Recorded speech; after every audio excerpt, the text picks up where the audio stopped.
So the top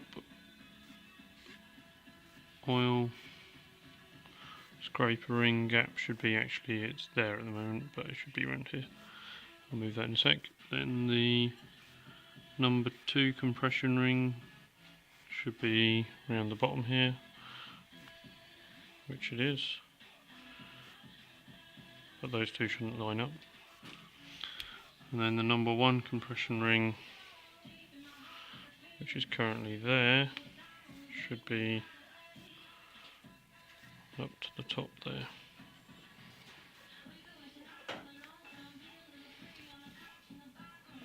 Go focus. So that's up there.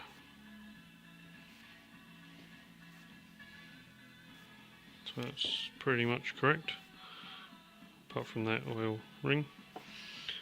And then we've got the pistons going back in the bore in the order they came out. So according to this, that should be 2D, 2C, 1C, 2B, which is 2D, 2C, 1C and 1B.